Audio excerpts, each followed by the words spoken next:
Nah, sejak SMS itu, Caitlyn nggak bisa dihubungi lagi. Nggak bisa ditelepon, nggak bisa di SMS. Hai guys, apa kabar kalian semua? Welcome back to Ruang Gelap dengan gua Amira. Kali ini cerita kita sangat mengerikan, bikin merinding karena bisa terjadi pada siapapun. Ini adalah hal yang terjadi pada Caitlyn Akins di tahun 2015, di mana saat dia berjalan menuju bandara, tiba-tiba dia menghilang tanpa jejak sama sekali. Entah apa yang terjadi pada wanita ini, bahkan hingga sekarang dia juga belum ditemukan. Langsung aja kita masuk ke cerita. Welcome to Ruang Gelap.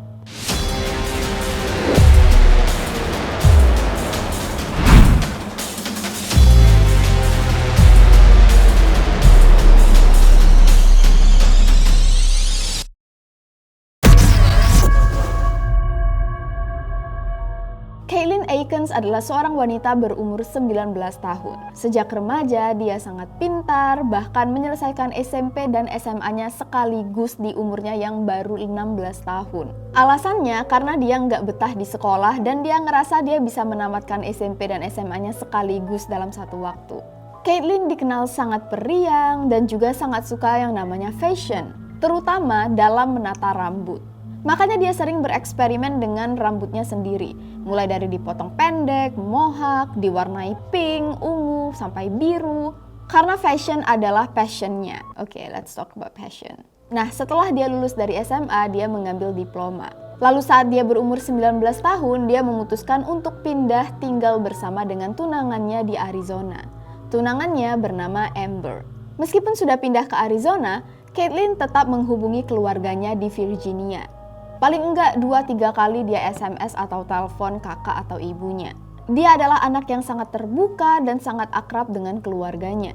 Nah, di umurnya yang ke-19 tahun, dia tertarik untuk masuk sekolah kecantikan.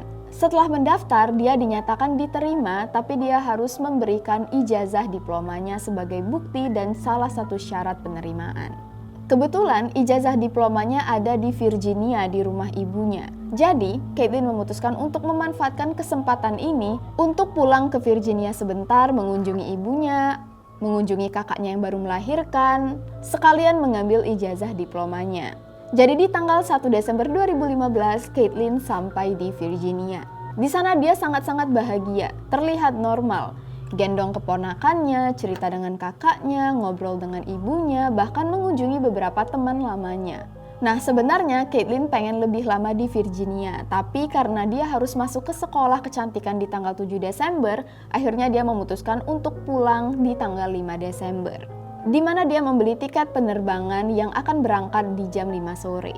Nah, di hari H keberangkatan pulang ke Arizona adalah hari Sabtu. Sayangnya, gak ada yang bisa mengantar Caitlyn ke bandara. Ibunya bekerja di hari itu, kakaknya sibuk, sedangkan jarak antara rumah mereka ke bandara itu sangat jauh. Jadi, ibu Caitlyn yang bernama Lisa memutuskan untuk meminta mantan suaminya untuk mengantar Caitlyn ke bandara.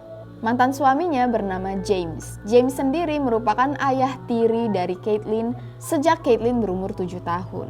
Menurut Lisa, ini adalah ide yang bagus sekalian mereka berdua, James dan Caitlyn, bisa silaturahmi.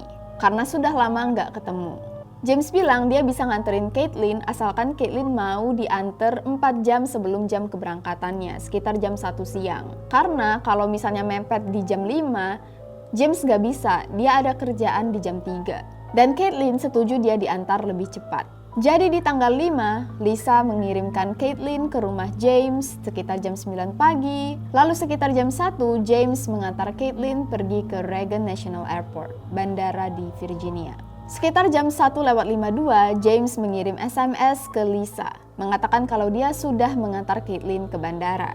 Lalu 8 menit kemudian, Lisa mendapatkan SMS dari Caitlyn yang mengatakan dia sudah sampai di bandara. HP-nya sudah hampir mati, habis baterai. Jadi dia nggak bisa balas SMS lagi. Nah, sejak SMS itu, Caitlyn nggak bisa dihubungi lagi. Nggak bisa ditelepon, nggak bisa di SMS. Tapi nggak lama kemudian Lisa mendapat telepon dari Amber yang nanya, Caitlyn kenapa? Kenapa tiba-tiba Caitlyn chat dia dan bilang bahwa Caitlyn nggak bisa pulang. Bahkan tiba-tiba Caitlyn minta putus dari Amber dan mengatakan kalau dia selingkuh. Dan Amber bingung karena cara SMS Caitlyn juga berbeda dan kenapa tiba-tiba Caitlyn ngomong hal ini. Lisa bingung kenapa anaknya tiba-tiba bilang gak bisa berangkat. Setelah ditelepon berkali-kali, di SMS berkali-kali, Caitlyn tetap gak membalas. Lalu sekitar jam 7 malamnya, Caitlyn tiba-tiba SMS Lisa mengatakan kalau dia tinggal di rumah temannya dan butuh waktu sendiri. Setelah mendapat SMS ini, Lisa sangat-sangat panik. Ada 3 alasan.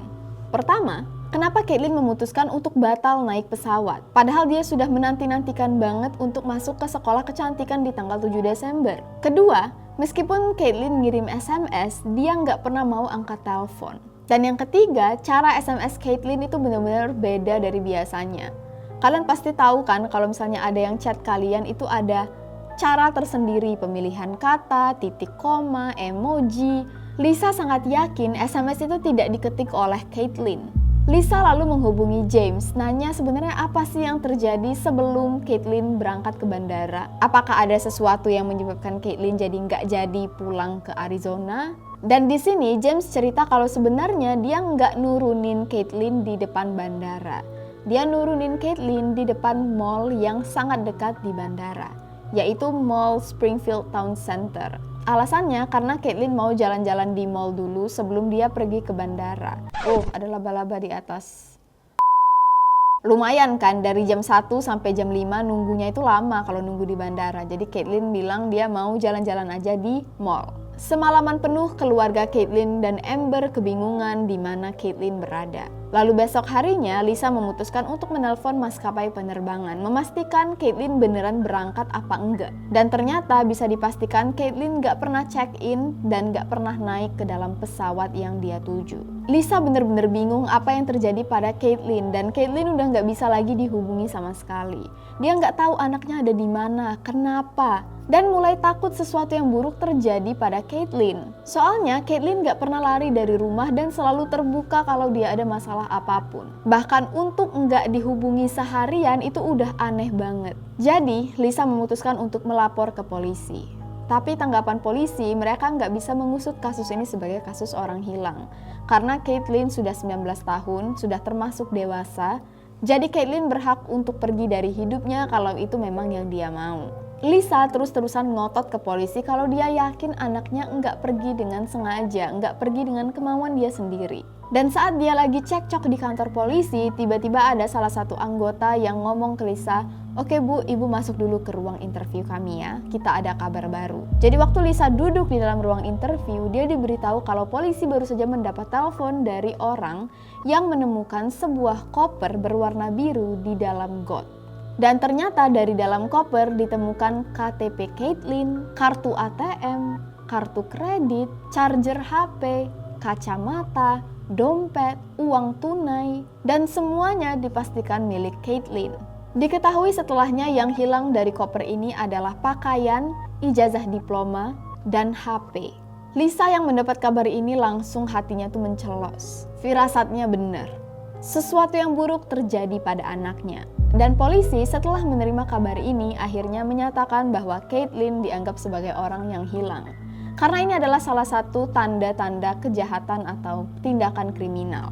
Semua orang mulai curiga pada James, orang terakhir yang bertemu dengan Caitlyn sebelum Caitlyn menghilang. Saat mereka melacak HP James dan Caitlyn dari siang sampai sore, mereka menyadari bahwa masing-masing HP ini terdeteksi tetap berada di daerah rumah Caitlyn dan rumah James.